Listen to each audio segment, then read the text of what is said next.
আজকে হলো বৃহস্পতিবার। অন্য দিনের তুলনায় আজকে চাপটা অনেকটাই বেশি। সকালে ঘুম থেকে উঠে বাইরে একটুখানি হাঁটাহাঁটি করে চলে আসছি ঘরে, আর এদিকে দেখছি গুড়িও ঘুম থেকে উঠে পড়েছে। কালকের যে জামা কাপড়গুলো শুকায়নি সেগুলোকে ঘরেই দিয়ে দিয়েছিলাম, যে ফ্যানের হাওয়াতে রাতে অনেকটা শুকিয়ে যাবে। অনেকগুলো শুকিয়ে গেছে, তার মধ্যে দুই একটা শুকায়নি, তো সেগুলোকে আবার ভালো করে মেলে দিলাম। আর এদিকে গুড়ির স্কুলের শার্টটাও ধুয়ে দিয়েছিলাম, শার্টটা একটুখানি নোংরা হয়েছিল, যে না ফ্যানের হাওয়াতে শুকিয়ে যাবে। ঠিক তাই হয়েছে, ফ্যানের হাওয়াতে কিন্তু শার্টটা একদম শুকিয়ে গিয়েছে। গুড়িকে বিপত্তারিণী মায়ের যে ধাগাটা বেঁধে দিয়েছিলাম, এটা নাকি বলছে অনেকটাই টাইট হয়ে গেছে, ওর অসুবিধা হচ্ছে। আর এর আগে যে পঙ্কজকে হনুমানজির ধাগাটা যে বেঁধে দিয়েছিল সেটাও ছিল, তো সেই ধাগাটা কেটে দিয়ে শুধু বিপত্তারিণী মায়ের যে ধাগাটা ছিল সেটাই রেখে দিলাম। কাপড়গুলো ঠিক করেই এদিকে চলে আসলাম আগে পঙ্কজকে চা করে দিতে, কেন কি পঙ্কজের দেরি হয়ে যাচ্ছে। সেই জন্য ভাবলাম যে না, পঙ্কজকে আগে চা করে দিয়ে তারপরে বিছানা গোছাবো। ও মা, ঘরে এসে দেখছি আমি তো পুরোই অবাক, বিছানা যেরকম রেখে গিয়েছিলাম তার থেকে দেখো একদম পরিষ্কার পরিচ্ছন্ন হয়ে গেছে। এটা কিন্তু আমার গুড়িসোনা করেছে, বেশ সুন্দর করে বিছানাটা গুছিয়েছে। মশারিটা যদিও গুছাতে পারেনি, মশারিটা ওরকম করে রেখে দিয়েছে, বাকি বিছানা কিন্তু বেশ সুন্দর করে ক্লিন করেছে। আমি দেখে তো পুরোই অবাক হয়ে গেলাম যে এত সুন্দর করে বিছানা কী করে ক্লিন করলো। আজকে তো আমার একটা কাজ গুড়ি করে দিল বিছানাটা, আর আমাকে ক্লিন করতে লাগলো না। হ্যাঁ, ওটা পরে করব, যখন গুড়ি স্কুলে যাবে তারপরে সেই যে কাজটা আমি করে নেব। এখন ওর সামনে যদি করি তাহলে ওর মনটা খারাপ হয়ে যাবে। তাও অনেকটাই ভালো করে করেছে, তার সাথে কিন্তু ঝাড়ুও দিয়ে দিয়েছে।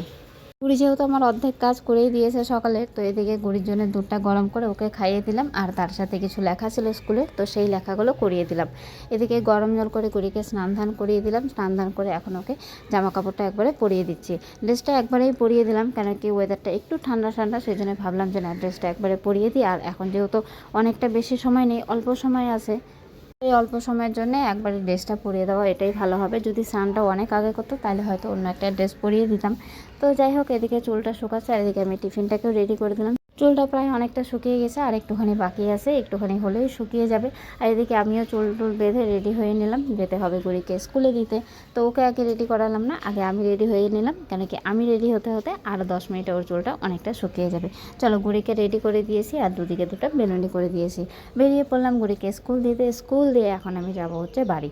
সকাল থেকে যেই তাড়াহুড়া ছিল, সেই তাড়াহুড়ার মাঝখানে এই 5 মিনিটের ব্রেক, মানে এই যে এখন আমার যতটা টাইম লাগবে বাড়ি যেতে, ঠিক ততটুকু টাইম কিন্তু আমি ব্রেক পেলাম, যে না একটুখানি রেস্ট করার। যেদিন আমি টোটো পাই না সেদিন আর এই রেস্টটা হয় না, সেদিন হেঁটে হেঁটে আসতে হয়, অনেকটাই পরিশ্রম হয়ে যায়, আর আসার পরও অনেক কাজ করতে হয়।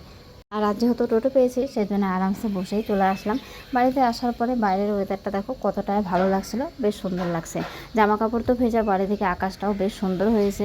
দেখা যাক কতটুকু জামা কাপড় শুকাচ্ছে, এখানে কি বৃষ্টির তো এখন আর কোনো গ্যারান্টি নেই, কখন বৃষ্টি আসছে কখন বৃষ্টি কমছে সেটা আর বলা যাচ্ছে না। বাড়িতে আসার পরে ফার্স্টে চা খেয়ে নিয়েছিলাম, চা খেয়ে তারপরে কাজ শুরু করেছিলাম। দুদিন ধরে বিছানার চাদরগুলো ভাবছিলাম যে ধুয়ে দেবো, কিন্তু বৃষ্টির জন্য হচ্ছিল না। তো আজকে দেখলাম যে না, ওয়েদারটা ঠিক আছে, তো দেরি না করে ফটাফট করে জামা কাপড়গুলোই ধুয়ে নিলাম। জামা কাপড় মেলে দিচ্ছি, আর ভাবছি যে জামা কাপড়গুলো আজকে শুকাবে তো।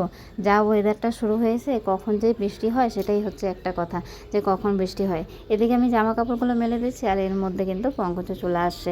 শনিবার মঙ্গলবারে পঙ্কজের আসার কোনো ঠিক থাকে না, কোনো সময় তো আসতেও পারে না, কিন্তু অন্য সময় যদি কাজ না থাকে তাহলে কিন্তু অনেকটা তাড়াতাড়ি ও চলে আসে। চলো, জামা কাপড় মেলা তো আমার হয়ে গেছে। জানি না প্রতিদিন এত জামা কাপড় কোথা থেকে আসে, বুঝি না। প্রতিদিনই ভাবি যে না, আজকে তো অনেকগুলো ধুয়েছি, কালকে হয়তো জামা কাপড় হবে না, কিন্তু তারপরে আবার দেখি যে না, সকাল হতে না হতে অনেক জামা কাপড়ই হয়ে যায়। এই গাছটাই কিন্তু দেখো কত সুন্দর হয়েছে, ধান গাছ। আমি ভাবতে পারিনি যে না, ধান গাছটা হয়তো হবে, আর দেখো বেশ সুন্দর কিন্তু ধানও হয়েছে। গাছটা দেখে যে এতটা ভালো লাগছে, মনটা কি বলবো। গাছের প্রতি একটা আলাদাই এখন ভালো লাগা কাজ করে। হ্যাঁ, আগেও এই জিনিসটা ছিল, কিন্তু আগে যখন ছোট ছিলাম অতটা সেরকম ছিল না, কিন্তু এখন যতটা টাইম যাচ্ছে তত কিন্তু গাছের প্রতি ভালোবাসাটা বাড়ছে। আর এই দেখো, এই ছোট গাছটা যে লাগিয়েছিলাম, এই গাছেও কিন্তু একটা কড়ি হয়েছে, কালকে ঠিক ফুল ফুটবে। জামা কাপড় মেলতে গিয়ে গাছগুলো এমনভাবে চোখে পড়লো, ওখানেই 2 মিনিট আটকে গেলাম। তো তারপরে চলে আসলাম ঘরে। এদিকে ভাত ভাজা করা হয়েছে, তো এতটা ভাত এখন আর খাবো না, খাওয়ার সময় নেই, সেজন্য অল্প একটুখানি রেখে দিলাম, আর অল্প একটুখানি খেয়ে নিলাম।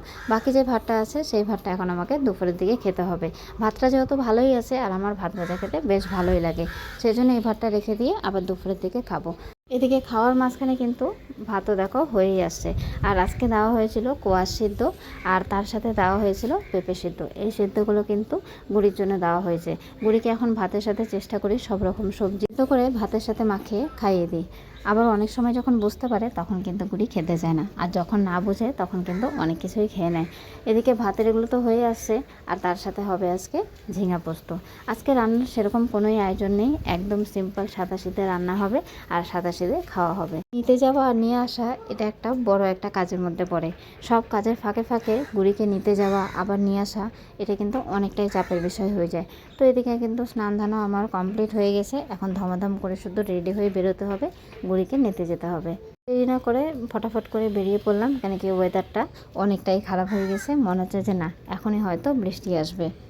আমি বাড়ি থেকে বেরিয়ে দেখছি যে না টোটো কাকু দাঁড়িয়ে আছে, ভালোই হলো, আমরা টোটোর জন্য অপেক্ষা করতে হলো না, খুব তাড়াতাড়ি গুড়িকে নিতে চলে যেতে পারবো। কে নিয়ে বেরোনোর সাথে সাথে দেখছি যে না আকাশের অবস্থাটা একদম খারাপ হয়ে গেছে। আকাশে এরকম কালো মেঘ হয়েছে, মনে হচ্ছে যে না এখনই হয়তো বৃষ্টি নামবে। ধমাধম করে চলে আসলাম বাড়িতে। আর বাড়িতে আসার পরে বুড়ি বলছে আজকেও টিফিনটা বেশ পছন্দ হয়েছে। তো চলো দেখে নিই টিফিনে কিছু আছে কিনা। না দেখো আজকে টিফিনে কিন্তু কোনো কিছু নেই। আজকে গেটের থেকে বেরিয়ে আমাকে বলছে আজকে টিফিনটা অনেকটাই সুন্দর হয়েছে। রেগুলারের মতন আগে খাতাগুলো একটু চেক করে নিচ্ছি যে না কে করিয়েছে। আর এদিকে দেখো গুড়ি কিন্তু বেশ সুন্দর করে ডেট দিয়েছে। আগের তুলনায় গুড়ি এখন অনেক কিছুই শিখে গেছে। আর এদিকে টিউশনের লেখাগুলো গতকালকে করতে পারেনি, সেই জন্যে এখন বলছে যে না আগে টিউশনের লেখাগুলো করবে, তারপরে ভাত খাবে। স্কুল থেকে আসার পরেই দেখো বসে পড়েছে খাতা কলম নিয়ে, যে না ও একটুখানি লিখবে, লেখা কমপ্লিট করে তারপরে ভাত খাবে। এখন ওর খাওয়ার বলে খেতে নেই। তো সেই জন্য আমিও বসে পড়লাম ওর সাথে, যে না লেখাগুলো করিয়ে দিই। তো বসতে না বসতেই দেখো ঝুমঝুম করে বৃষ্টি শুরু হয়ে গেছে। আর এত জোরে বৃষ্টি হচ্ছিল, মানে কী বলবো, যে এত জোরে বৃষ্টি হচ্ছে, মানে ধোয়া ধোয়া হয়ে যাচ্ছে চারিদিকে, এত জোরে বৃষ্টি। মানে যেরকম মেঘ ছিল সেরকম কিন্তু বৃষ্টি হচ্ছে, মানে এত জোরে বৃষ্টি যেহেতু একইভাবে একই রকম হয়ে যাচ্ছিল, সেই জন্য গুড়ি আজকে টিউশন যেতে পারলো না, কেন কি এত বৃষ্টিতে টিউশনে গেলে একদম কাক ভেজা হয়ে আসবে।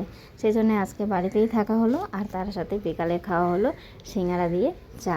এই বৃষ্টির মধ্যে সন্ধ্যার সময় সিঙ্গারা চা বেশ ভালোই লাগে।